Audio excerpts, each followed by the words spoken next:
Good morning, everyone. This is your daily news report and fourth stimulus check update.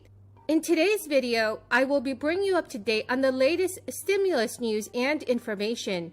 Thank you so much, everyone. When Congress returned from its Memorial Day recess in June, many were expecting that lawmakers would continue to debate over another round of direct stimulus payments and the massive infrastructure plan. Once the Senate returns to business today and the House of Representatives follow a week later, Congress will have a full slate of sensitive and expensive matters to sort out. Fortunately, there are still several emergency programs in place that you can tap into if you are having trouble making ends meet.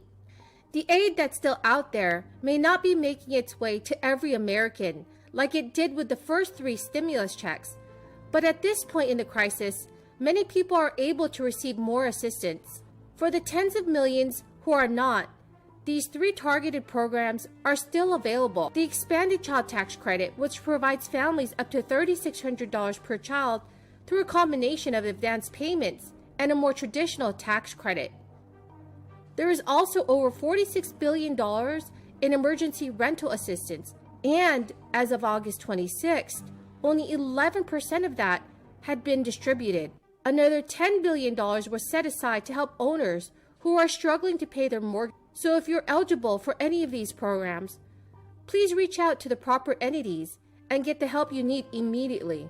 Late last week, the House of Representatives Ways and Means Committee released new details on various aspects of the $3.5 trillion reconciliation bill, including those related to energy tax credits and the expanded child tax credit. This bill comes after the passage of a $1 trillion infrastructure package in the Senate. The bill was negotiated between a bipartisan group of senators and the White House. This bill, though, is a narrower piece of the legislation than American Jobs Plan, a sweeping infrastructure package that the Biden administration has proposed. Is for the Congress, the House and Senate, to finish the job of passing my economic agenda so that we can keep up the historic momentum we've been building these last 7 months. It's about investing in America's future, not about short-term stimulus. That's not what we're talking about. These are long-term prosperity we're talking about lowering the cost of living for families, creating millions of good-paying jobs for hardworking Americans. It's about reducing bottlenecks in our economy, reducing long-term price pressures. It's about helping more people to work by helping ease the burden that parents bear, especially mothers, keeping them out of the job market. Both the Senate and the House have taken important steps forward to pass my bipartisan infrastructure plan. This bill is going to end years of gridlock. We used to remember we always had, the whole notion we had, I guess, was every week was going to be infrastructure week. Well, both literally and figuratively, it's going to change things on our streets across the country and figuratively as it relates to Washington. We're going to create millions of good-paying jobs. We're going to ease inflationary pressure and allow us to win the competition of the 21st century in a global economy where the competition has become more intense. Look, it's historic investment in roads and rail, in transit and bridges, in clean energy, in clean water, universal broadband. It's going to modernize our energy grid.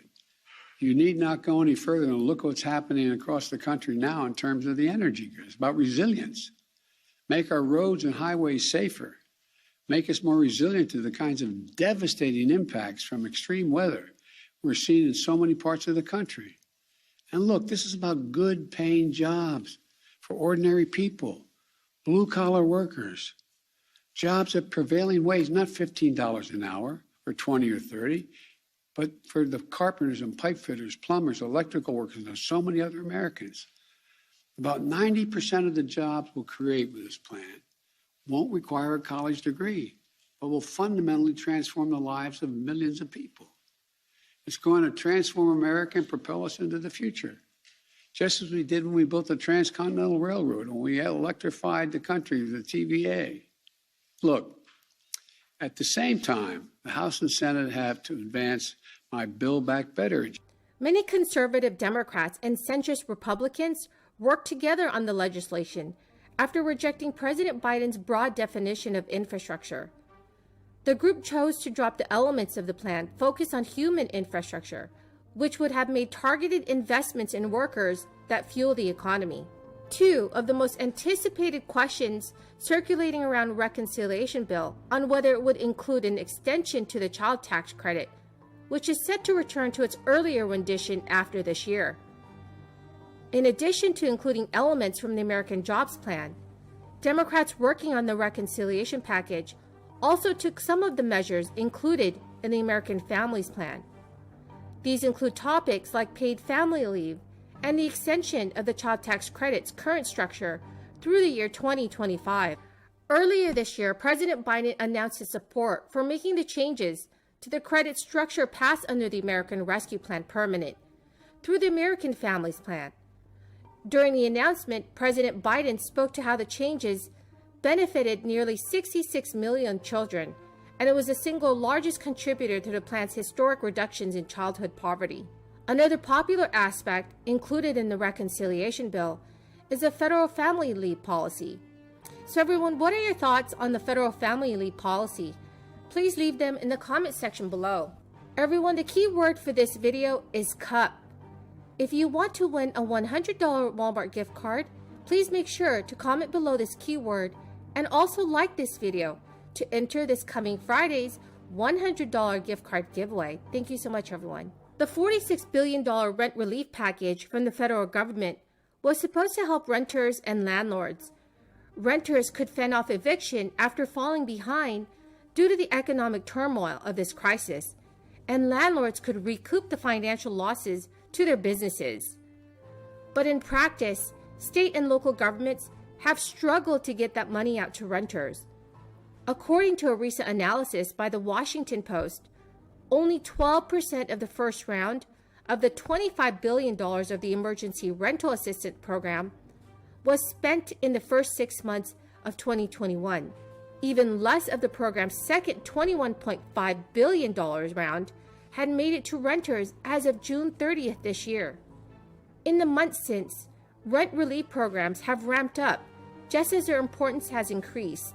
In late August, the U.S. Supreme Court knocked down a revised version of the eviction ban implemented by the Biden administration. As most state eviction protections had already expired, in the aftermath of the federal moratorium's end, rent relief has in many cases become renters' last hope for keeping their homes. So everyone, do you agree with me that the federal eviction ban should be reinstated? Please leave your thoughts in the comment section below. Thank you so much, everyone, for joining me here this morning. I greatly and truly appreciate